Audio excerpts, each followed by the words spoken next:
Hey everybody, welcome to part 2 of the vector displacement video, where we cover how you can use the data about our vector displacement in Unreal Engine to create real-time displacement effects.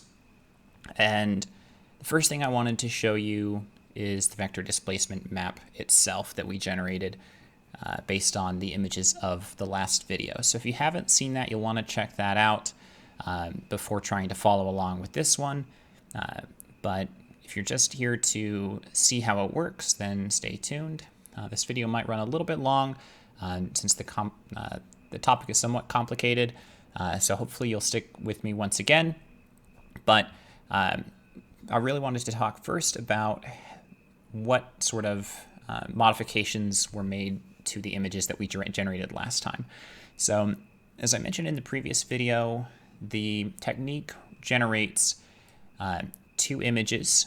One is our source geometry's vertex position, or our cube, and the other generates or stores our sphere vertex position, right? And so this is entirely transformed within the shader and can, again, move in any direction as compared to a regular displacement map, which can only move in the direction of the vertex. Most people who have used Unreal Engine have probably actually used vector displacement without realizing it.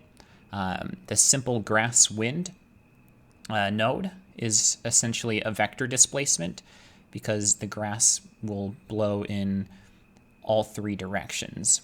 So this is just a more refined version of that sort of technique to transform between different shapes. So as mentioned in the last video, that allows us to get shape key-like performance entirely within our material, which improves the performance of the shader compared to if you were using it on a skeletal mesh, and also enables us to use it in particle effects, as well as other benefits. So back to the material. Once we have our two images, we need to subtract them against each other. And you can do this in your shader, just like we did in Blender. But in a real-time application, texture samples are one of the most expensive operations that you can do. So I have gone ahead and subtracted these images from each other to create the output, and done that in Photoshop before exporting a new EXR to describe the final vector that we need to displace our geometry by. I've gone ahead and set its texture group to 2D pixels to remove the filtering. That's not necessary, but it just gives us nice square pixels instead of blurry ones. And what we do really want to do here is make sure that our compression setting is set to vector displacement map. And that's pretty much the only important setting on our texture import, and then we can save that.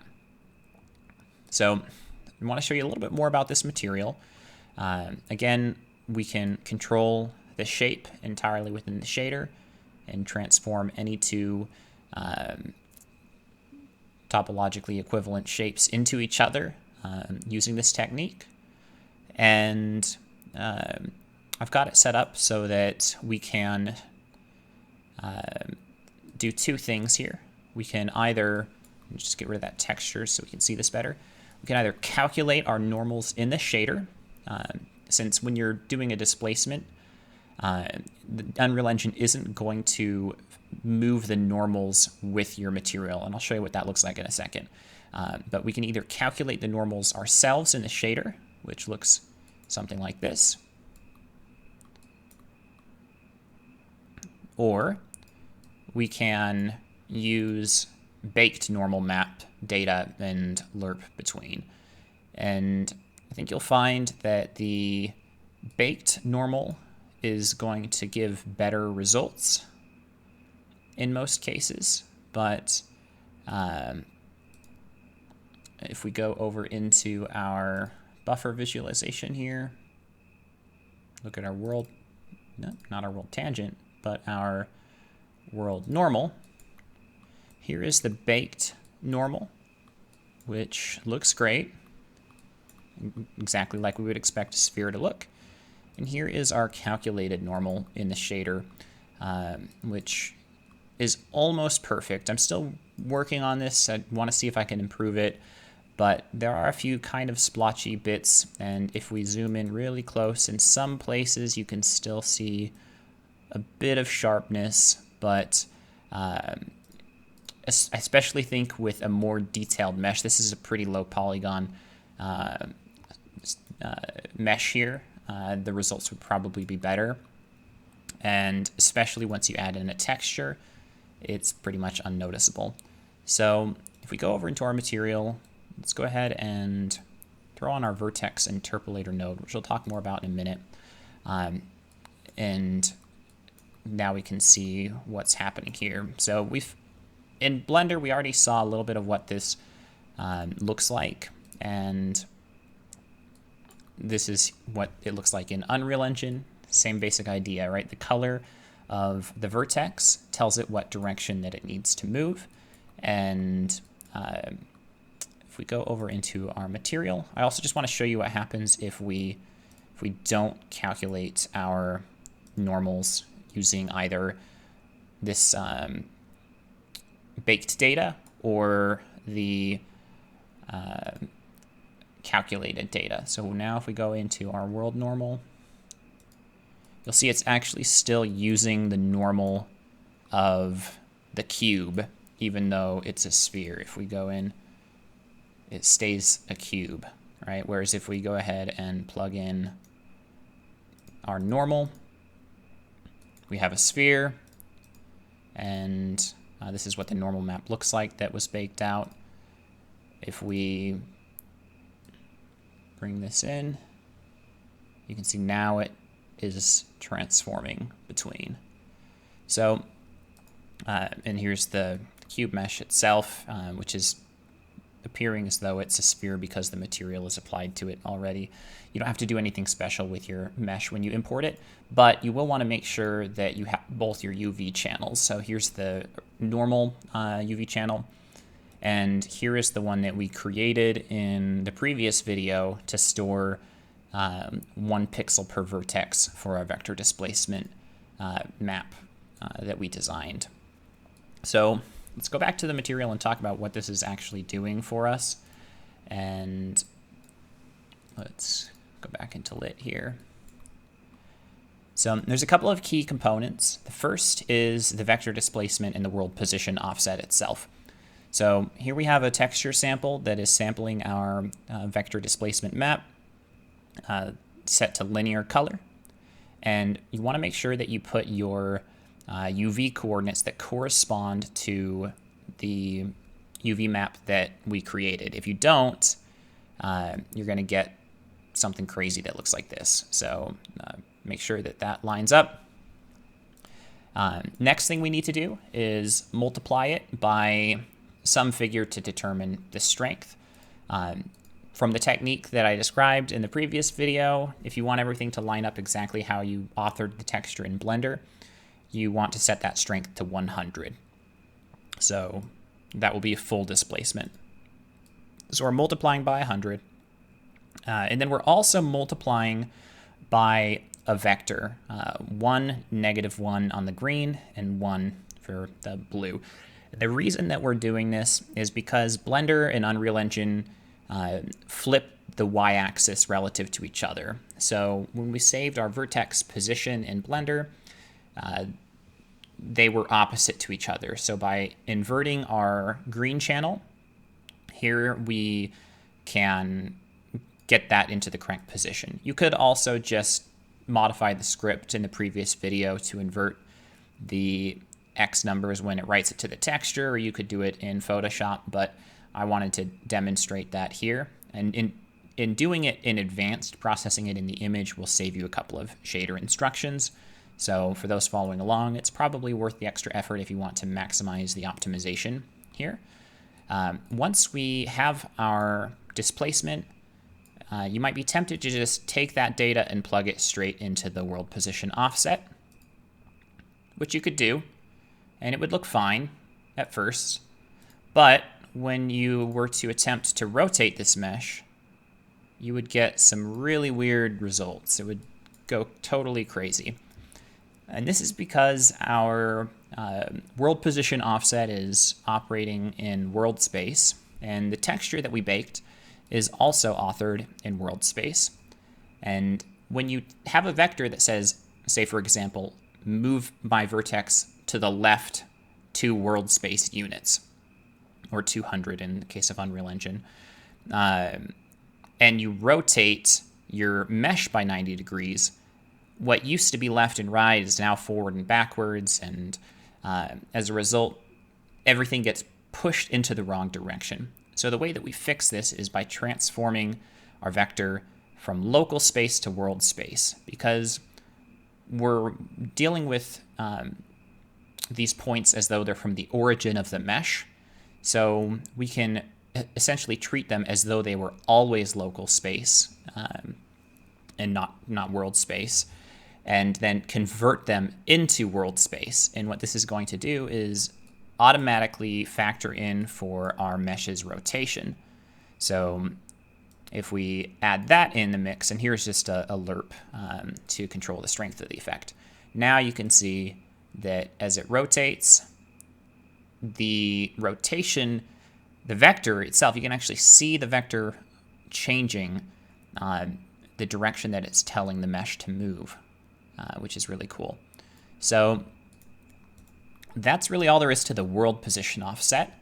The next thing you'd need to do is correct the normal, since once again, if you don't correct the normal, it will be stuck with whatever normal the original shape had, no matter how hard you try to move it around. So there's 2 ways that you can approach this. Again, you can either bake your normals and just simply lerp into them, or if you wanted to try saving yourself a texture sample and some shader instructions, you can calculate them on your own and see how that works.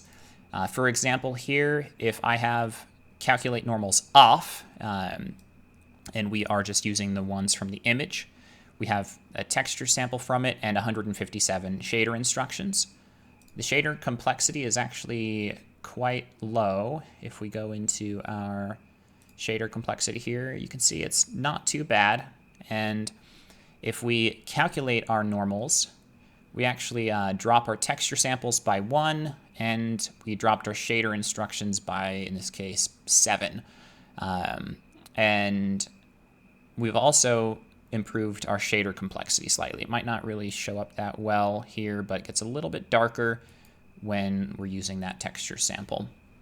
So regardless of which method you choose, you need to make sure that you are lerping into that based on the strength. So that's why I've got 2 lerps set up here with the same variable, and it's taking our normal. In this case, I'm running it into a switch just for demonstration purposes, and we're lerping between a vector that is 0, 0.5 for the red, green, and blue respectively, which is essentially a flat tangent space normal with no detail.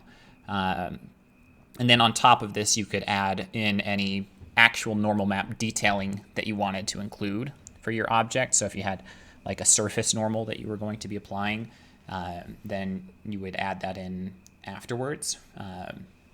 But I didn't include that here. And this is really the easy way to do it, right? You can just transform between, and the normals transform along with it. And that's about all there is to that. But if you wanted to calculate the normals in the shader, we actually have everything we should need to do that. I haven't tested it with other shapes, but I imagine it should work fine. Essentially, because our vector displacement map is telling our vertices how far to move and in what direction, we can use that information and add it to our existing normals, right? If we have a normal that's pointing up and we told it to move up and to the right, the resulting surface normal should be the combination of those 2 vectors, essentially. So we take our world space transformed vector here, and we are going to create, once again, a tangent vector, 0, 0.5, and we're going to transform that into world space. And what that looks like is this. All right, so just a regular surface normal. And we are going to, as opposed to here, which is crazy, right? And what we need to do in order to get this to look useful is we need the vertex interpolator. I mentioned that earlier, and what the vertex interpolator does is it takes data that exists on typically the pixel shader, and it evaluates it only on the vertex shader instead, which is both much more efficient in most cases and also helps us make sure that we're not getting a bunch of this information that we don't need, right? Because again, we don't care about the face data and all this weird stuff going on. We only care about the color at the point of a vertex. So if we use the vertex interpolator, it will ignore all of the face data and it will interpolate between just the vertices. So if this vertex is green here and this vertex is purple here, it will give us a blend that goes from green to purple, right? And so that is what we need.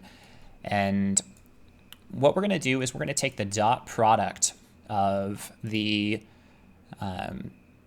difference, or essentially the dot product of this vertex interpolated vector from our map against our tangent. And that is going to look something like this. And it's a little hard to tell because, again, it's not taking into consideration the vertex interpolator. But some parts of the mesh are black, other parts are white. Maybe if I just go ahead and run this into the base color here.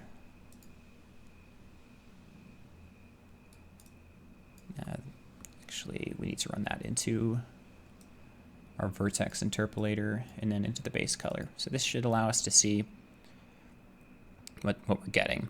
So what we have here is a mask where the parts of our mesh that were extruded outside of the mesh in a positive vector are white, and the parts that were moved inwards below the surface of our original mesh are now black. So you can see that happening, right? So if we go here, you can see that the point which the lines exist actually stay the same, and there's a threshold between these 2 points. And the reason that we need this is because the data that we get from each of these math operations up here, we've got, in one case, we're adding our new normal, our vector to the tangent space, or our world space normal. In the other case that we're subtracting it. And the reason why is if we go ahead and once again throw this here into our vertex interpolator, we can see that actually it might be kind of hard to see. Let's run this into our normals. And if we go into our buffer visualization and into world normal, you'll see that the parts that were extruded, these bulges, are correct, but the parts that were inside the mesh are incorrect, and they're not the right normal surface. But if we take a subtraction,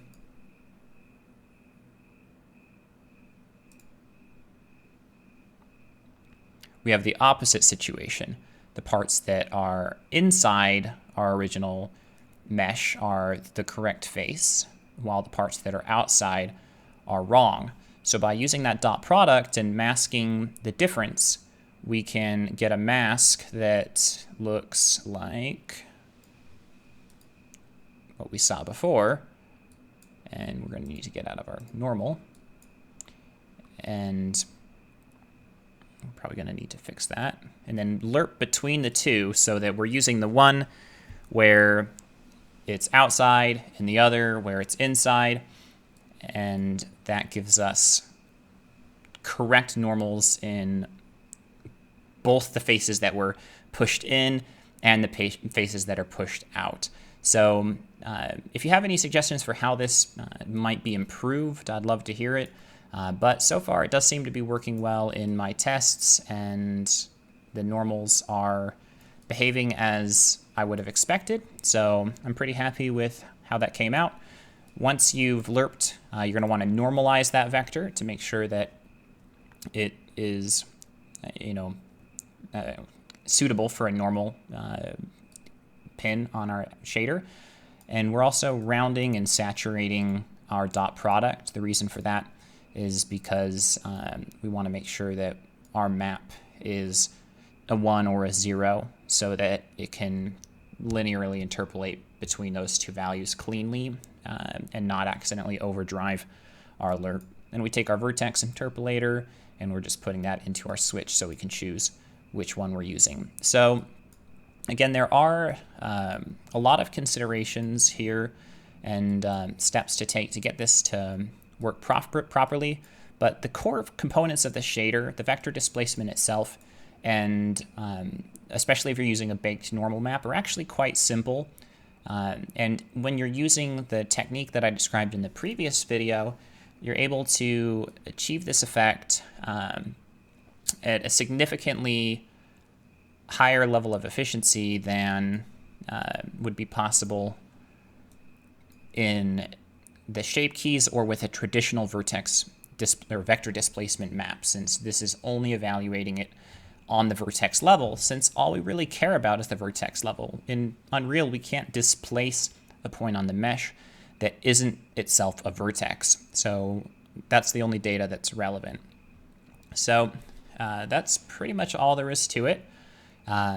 If you have any questions, go ahead and throw them into the comments section. Hopefully you find this useful, and thanks for watching.